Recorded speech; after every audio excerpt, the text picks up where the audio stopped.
ನಮಸ್ತೆ ಎಲ್ಲರಿಗೆ. ಇಂದಿನ topic weight gain. Weight gain ನಲ್ಲಿ ಬರುವಂತಹ ಪ್ರಮುಖ ಎಕ್ಸರ್ಸೈಸ್ಗಳನ್ನು, ವೇಟ್ ಗೇನ್ಗೆ ಹೆಲ್ಪ್ ಆಗುವಂತಹ ಎಕ್ಸರ್ಸೈಸ್ ಬಗ್ಗೆ ಈ ವಿಡಿಯೋಲಿ ತಿಳಿಸ್ಕೊಡ್ತೀನಿ. ಹಾಗಾಗಿ ಕೊನೆವರೆಗೂ ಈ ವಿಡಿಯೋ ನೋಡಿ, ನಿಮ್ಮ ವೇಟ್ ಗೇನ್ ಅಲ್ಲಿ ಹೆಲ್ಪ್ ಆಗುತ್ತೆ. ವೇಟ್ ಲಾಸ್ ಮಾಡೋದು ಎಷ್ಟು ಕಷ್ಟನೋ ವೇಟ್ ಗೇನ್ ಮಾಡುವುದು ಅಷ್ಟೇ ಕಷ್ಟ.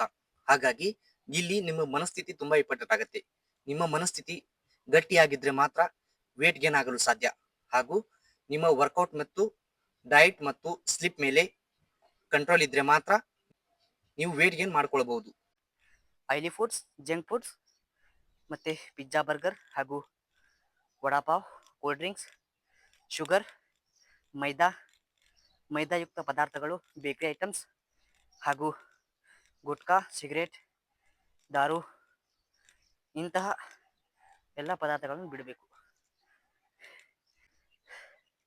ಇಂತಹ ಫುಡ್ಗಳು ಬಿಟ್ಟರೆ ಮಾತ್ರ ನಿಮ್ಮ ವೇಟ್ ಗೇನ್ ಹೆಲ್ದಿಯಾಗಿರುತ್ತೆ. ಹಾಗಾಗಿ ಮಿಸ್ ಮಾಡದೆ ಈ ವರ್ಕೌಟನ್ನು ಫಾಲೋ ಮಾಡಿ. ಮತ್ತು ಮೊದಲಿಗೆ ಡೆಡ್ ಲಿಫ್ಟ್, ಈ ಎಕ್ಸಸೈಸನ್ನು ಮ್ಯಾಕ್ಸಿಮಮ್ ಆಗಿ ನಿಮಗೆ ಎಷ್ಟಾಗುತ್ತೋ ಅಷ್ಟು ವೇಟನ್ನು ತೊಗೊಂಡು 3 ಸೆಟ್ ಮಾಡಬೇಕು. ಈ ಎಕ್ಸಸೈಸ್ ಯಾವ ರೀತಿ ಮಾಡಬೇಕಂದ್ರೆ, ಇದರಲ್ಲಿ ಸ್ವಲ್ಪ ಪೊಸಿಷನ್ ಮೇಲೆ ಫೋಕಸ್ ಮಾಡಬೇಕು. ಯಾಕೆ ಅಂದರೆ ಇದರಿಂದ ನಿಮ್ಮ ಸೊಂಟ ಕೂಡ ಬ್ರೇಕ್ ಆಗುವಂಥ ಚಾನ್ಸಸ್ ಇರುತ್ತೆ. ಹಾಗಾಗಿ ಪೊಸಿಷನ್ ನೋಡ್ಕೊಳ್ಳಿ ಹೇಗಿರುತ್ತೆ ಅಂತ. ಈ ರೀತಿ ಒಂದು ಕೈ ಈ ಥರ ಇಡಬೇಕು, ಒಂದು ಕೈ ಈ ಥರ ಇರಬೇಕು. Let's go. 1 2 3 4 5 6 7 8 9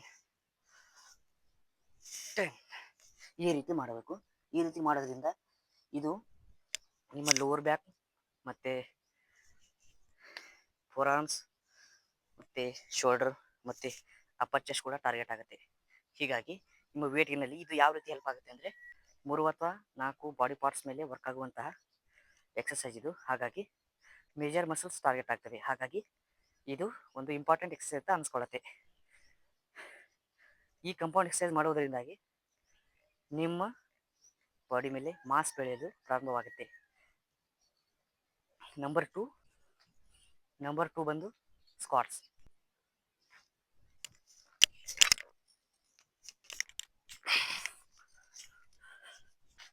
ಇದರಲ್ಲಿ ಸ್ವಲ್ಪ ವೇಟ್ ಕಡಿಮೆ ತಗೊಂಡು ಜಾಸ್ತಿ ರೆಪ್ಸನ್ನು ಹೊಡೆಯೋಕೆ ಟ್ರೈ ಮಾಡಬೇಕು. ಇದರಲ್ಲಿ ಪ್ರಮುಖವಾಗಿ ನಿಮ್ಮ ಲೆಗ್ಸ್ ಟಾರ್ಗೆಟ್ ಆಗ್ತವೆ. ಲೆಗ್ಸ್ ಟಾರ್ಗೆಟ್ ಆಗೋದ್ರಿಂದಾಗಿ ಸುಲಭವಾಗಿ ನಿಮ್ಮ ಟೆಸ್ಟೋಸ್ಟೆರಾನ್ ಹಾರ್ಮೋನ್ ಬೂಸ್ಟ್ ಮಾಡಲು ಹೆಲ್ಪ್ ಆಗುತ್ತೆ. ಹಾಗಾಗಿ ಈ ಎಕ್ಸಸೈಸನ್ನು ಮಿಸ್ ಮಾಡಬೇಡಿ. ವೇಟ್ ಗೇನಲ್ಲಿ ತುಂಬ ಹೆಲ್ಪ್ ಆಗುತ್ತೆ. ಅಂದರೆ ನಾನು ಹೇಳ್ತಿರೋದು ವೇಟ್ ಗೇನ್ ಯಾವುದು ಅಂದರೆ ಹೆಲ್ದಿ ವೇಟ್ ಗೇನ್. 4 5 6. ಇದರಲ್ಲಿ ಪ್ರಾಪರ್ ಫಾರ್ಮ್ನಲ್ಲಿ ಮಾಡೋದು ಒಳ್ಳೆಯದು. ಯಾಕೆಂದರೆ ಇಂಜುರಿಗಳು ಕಡಿಮೆ. ಇದು ಸ್ವಲ್ಪ ಹೆವಿ ವೇಟ್ ಇದೆ, 95 kg.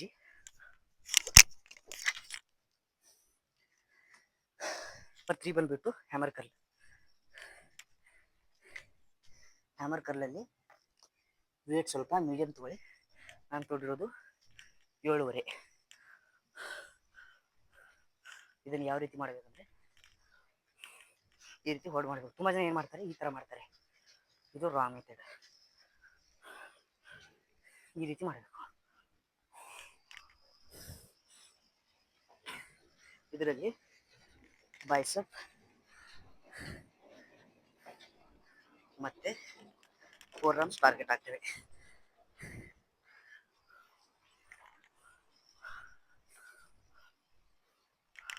ಇದು ಕೂಡ 2 ಮಸಲ್ ಮೇಲೆ ವರ್ಕ್ ಆಗುವಂಥದ್ದು.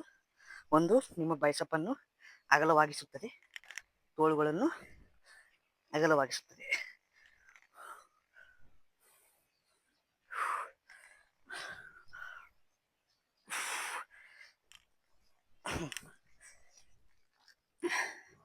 ನಾಲ್ಕನೇದಾಗಿ ಬಂದ್ಬಿಟ್ಟು ಬೆಂಚ್ ಪ್ರೆಸ್.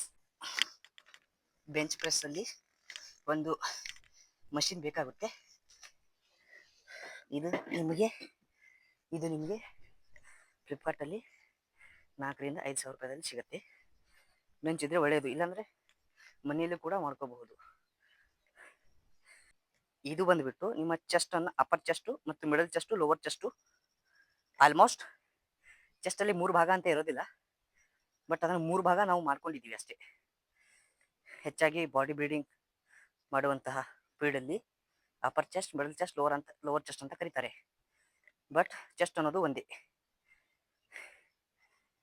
ಹಾಗಾಗಿ ಇದರಲ್ಲಿ ಇನ್ಕ್ಲೈನ್ ಚೆಸ್ಟ್ ಪ್ರೆಸ್,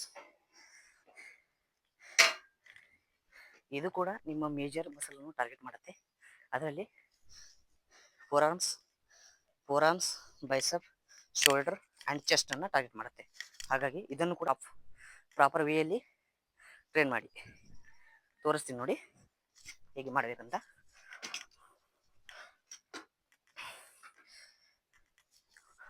ನೋಡಿ ಇಲ್ಲಿ ಈ ಥರ 1 2 3 4 5 6 7 8 9 10 11 12 13 14 15 16 ಈ ರೀತಿ ಮಾಡುವಂಥದ್ದು.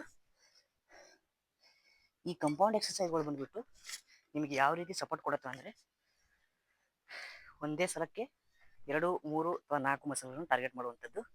ಇದರಲ್ಲಿ ಇನ್ನೊಂದು ಎಕ್ಸಸೈಸ್ ಇದೆ, ಪುಲ್ಲಪ್ ಅಂತ. ಪುಲ್ಲಪ್ ನಿಮ್ಮ ಶೋಲ್ಡರ್, ಬ್ಯಾಕ್ ಮತ್ತು ಫೋರ್ ಆರ್ಮ್ಸನ್ನು ಟಾರ್ಗೆಟ್ ಆಗುತ್ತೆ. ಹೆಚ್ಚಾಗಿ ನಿಮ್ಮ 3 ಅಥವಾ 4 ಮಸಲ್ಸ್ಗಳನ್ನು ಟಾರ್ಗೆಟ್ ಮಾಡುತ್ತೆ. ಹಾಗಾಗಿ ಅದು ಕೂಡ ಇಂಪಾರ್ಟೆಂಟ್ ಆಗಿದೆ. ಈಗ ನೆಕ್ಸ್ಟ್ ಬಂದುಬಿಟ್ಟು ಫ್ಲ್ಯಾಟ್ ಬಂಚ್ ಪ್ರೆಸ್. ಇದನ್ನು ಈ ರೀತಿ ಮಾಡಬೇಕು.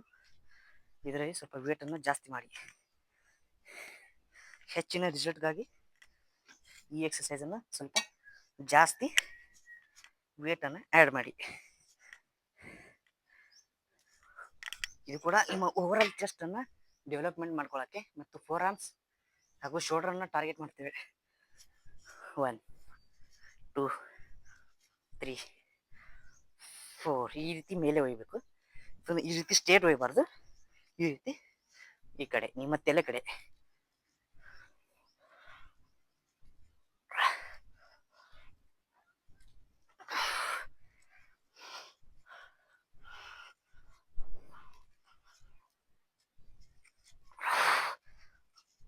ಓಕೆ, ಈ ರೀತಿ.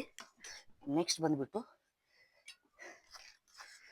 ಒನ್ ಆರ್ಮ್ ಡಂಬೆಲ್ ರೋ ಬಂದುಬಿಟ್ಟು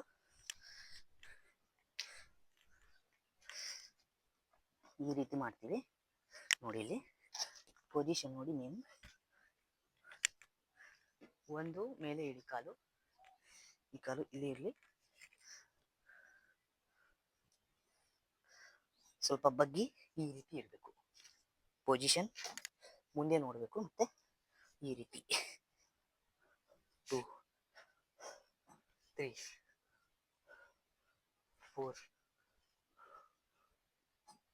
5 6 7 8 9 10 ಈ ರೀತಿ ಮಾಡಬೇಕು.